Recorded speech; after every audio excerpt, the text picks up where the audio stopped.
rape, or incest. Pro-abortion advocates there argue that this new limit on abortions is a result of momentum on the national level to protect more babies from death by abortion, in particular by the Supreme Court. Last year, the Supreme Court upheld Texas's heartbeat law, which limits most abortions after about 6 weeks of pregnancy. In response, at least 8 other states moved to enact similar bills that protect babies from abortion as soon as you can hear their heartbeat. Oh yay, oh yay, oh yay. The Supreme Court is now poised to issue what could be its most consequential decision on abortion in nearly 50 years. The justices will issue a ruling by the end of June on Mississippi's Gestational Age Act and will answer the question of whether or not this 15-week limit on abortion is in fact constitutional. A favorable ruling in this case could mean that state legislators will have more power to pass humane, common-sense laws protecting babies earlier in pregnancy. If the Supreme Court lets the law stand, it would overturn the precedent set by Roe v. Wade, which currently mandates abortion on demand with no limits. States like Florida, Arizona, and Kentucky, by advancing 15-week limits on abortion, are signaling they believe the court will rule in favor of Mississippi's law. It's also possible the Supreme Court could strike down Roe v. Wade completely, clearing the way for states to pass any and all laws protecting the unborn. And joining me now to discuss is our show's founding host and EWTN News contributor, Catherine Hadro, and Sue Liebel, State Policy Director at the Susan B. Anthony List. Ladies, thank you so much for being with me today. I hear you were both in Florida to celebrate the signing of this law with Governor DeSantis. Catherine, Florida is your home state. Yeah. Tell me about what the energy was like there. Oh my goodness. Well, I'm sure Sue can attest to this as well. There was so much excitement. It was palpable. 500 to 700 people, it's estimated, were in there, packed into this bill signing. Wow. People who were involved in this legislation have been hoping for this and praying for this for a long time. And I will tell you, this feeling that was there was like, finally we got this across the finish line. I think people, many viewers, might be surprised to hear that Florida has long allowed and permitted late-term abortion up until this point. People would be surprised to hear that because there have been pro-life Republican governors sitting in, the governor's chair for many years now, and yet it's taken this long to get late-term abortion banned in the state starting July 1st. So this is huge, great news, a feeling of relief and great celebration. Yes, yes. And Sue, to that point, despite the fact that Florida is a fairly conservative pro-life state, it's also been ranked to have the 3rd highest number of late-term abortions in recent years among the states that report. Can you explain how that could be possible and how this new law is hopefully going to change that? I know it's shocking, isn't it? It's been something that we have been trying to talk to the legislature there for several years now. And I think the Dobbs case bolstered them into action this year with the idea that the Supreme Court may be, overturning Roe or changing abortion as we know it in the United States. So I think that gave them some courage. There's a couple things going on there. One is, though, we have to recognize that the Florida State Supreme Court, so the Supreme Court of the state of Florida, made a bad decision, in my opinion, many years ago and found the right to privacy in that state. So it's been hard for the legislature since then to pass more restrictions on abortion in the state of Florida. So it has to do with the standing court decision in that state. I would also tell you that while there have been, Catherine mentioned, there have been Republican governors, it's actually been the legislature that maybe is a little bit more moderate on the subject of abortion. I see. Not so this year, however, I have to say I've watched this for 4 years at least. I've watched every step this year, and they found their muscle. They found their voice. And the House and Senate in Florida, the members of the legislature, really worked hard to get this passed. And they really found their pro-life voice this year. I'm very proud of the work that they did, and I hope to see more from them in the future. So important and so good. And Catherine, you recently spoke with these state legislators in Florida, talking to them about how they pushed forward this bill, how they, sort of bucked these Supreme Court precedents in passing this bill. Tell me what you heard from them. Yes, it was very insightful. And I recently had the chance to interview Representative Aaron Grohl, who is the state representative Representative who sponsored this, and State Senator Kelly Stargel, who was the Senate sponsor of this bill. And something that came up a lot in speaking with people behind the scenes who are working on this legislation was what Sue mentioned, was that state Supreme Court precedent that in Florida there's this so-called constitutional right to privacy that has long been interpreted to protect abortion in the state. Here's the difference now. Governor DeSantis has recently appointed 3 Florida State Supreme Court justices onto the bench. And so when this law goes into effect July 1st, many people are expecting there will be a lawsuit that takes this to the courts. But this time, people are hopeful that this constitutional right to privacy will be interpreted differently into the state. But these legislatures, they echo that this was a team effort to get this across the finish line, and there's a lot of hope and optimism regarding the state Supreme Court.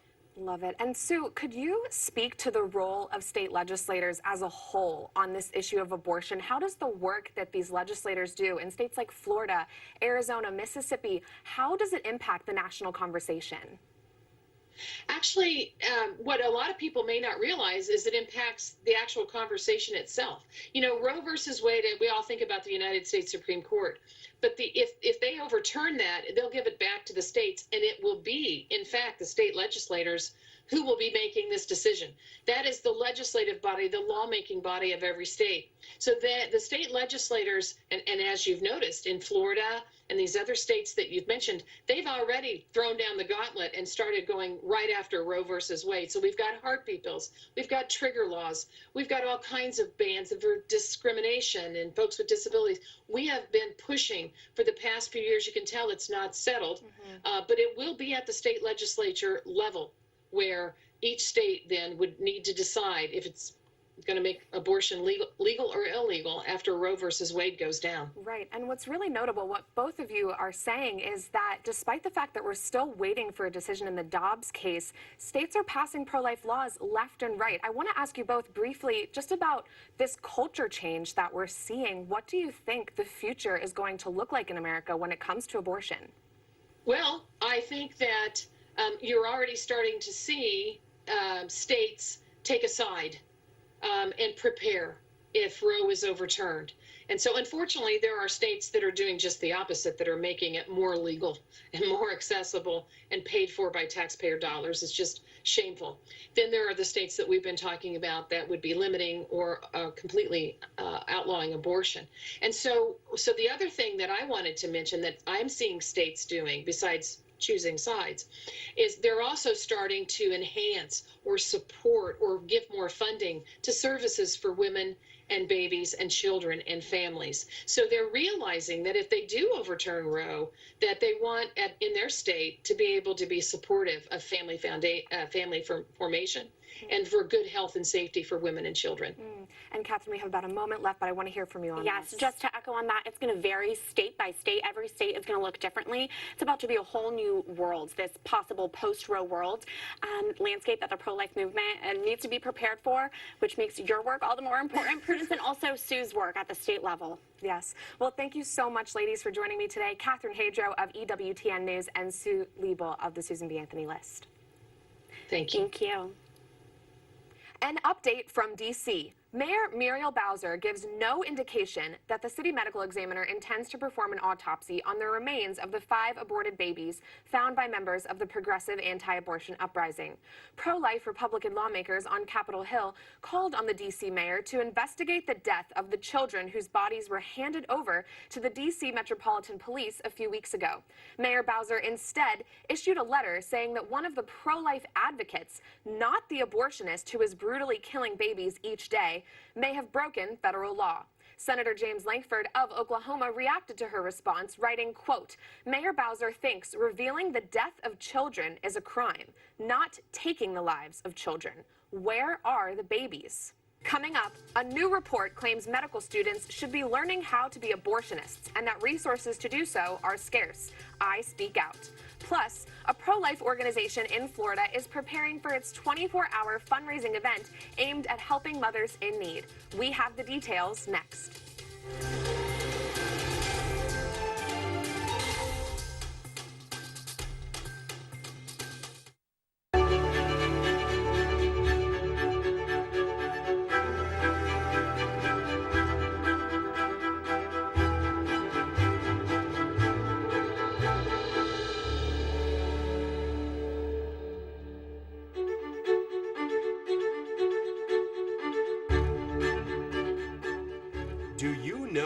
how powerful the rosary is against the forces of darkness? Several centuries ago, there was a man from Naples, Italy, named Bartolo Longo, who went off to college to study law, and he fell away from the faith. And he began to go to seances, and he got involved with the occult, to the point where he became an ordained satanic priest. The fruit of his involvement with the occult was he became very depressed. He thought about actually taking his own life by committing suicide. Well, on one particular evening, he went to a priest. He humbled himself because he knew he needed help. That priest told him about the power of the rosary, and he told him that his way out of the occult was to pray the rosary and to promote it. Well, that's exactly what Bartolo Longo did. He renounced his ordination in the satanic priesthood, he renounced the occult, and he began to promote the rosary. He built the world's most famous shrine dedicated to the rosary in Pompeii, and he gave it to Pope Leo XIII. Well, that man, who was a former satanic priest, is now Blessed Bartolo Longo. He was beatified in 1980 by St. John Paul II. Pray the rosary, my friends, to overcome evil. Blessed Bartolo Longo, pray for us.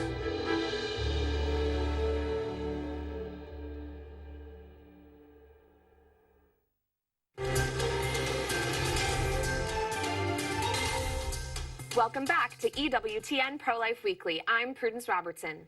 The Associated Press is perpetuating the idea that abortion is health care. That is this week's Speak Out segment.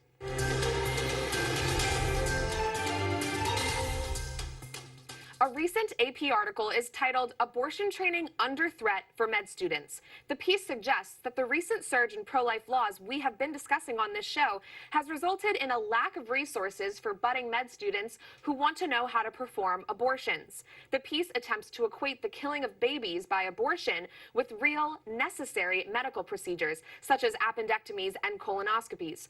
One abortionist interviewed referred to abortion as a normal in-house procedure for patients seeking treatment. The author also insinuates that medical students should be required to go through abortion training during their schooling or residency programs, and that, quote, all physicians should be willing and able to provide information about abortion to their patients. Members of the media and abortionists should be ashamed of themselves for trying to indoctrinate young medical professionals about abortion. They should not be guilting medical schools into labeling abortion as just another simple medical procedure.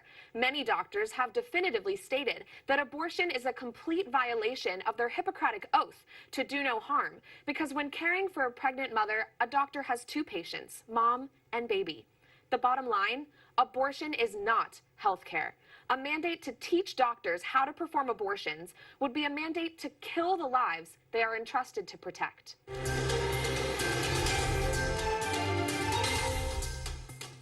Community Pregnancy Clinics in Florida is launching a 24-hour fundraiser next week. That is this week's Pro-Life Focus. This virtual fundraiser is happening for 24 hours only from Tuesday, April 26th to Wednesday, April 27th. The proceeds from this dollar-to-dollar match event will immediately go to providing expectant mothers with life-affirming resources such as ultrasounds, abortion pill reversal, and information about adoption.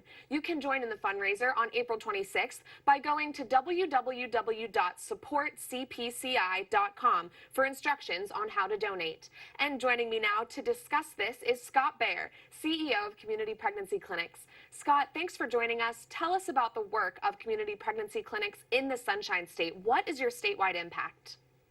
Yes, thank you so much, Prudence. We are one of the original 13 pro-life pregnancy clinics that formed in 1974 after the Roe v. Wade decision. And since then, we've gone from a volunteer organization to a full medical model where we have 5 office clinics and 2 mobile medical clinics. And in addition to all the services that we provide on the medical level, we're really trying to go where women are, right? So we go to universities and colleges with our mobile clinics. And of course, technology is bringing us to the women.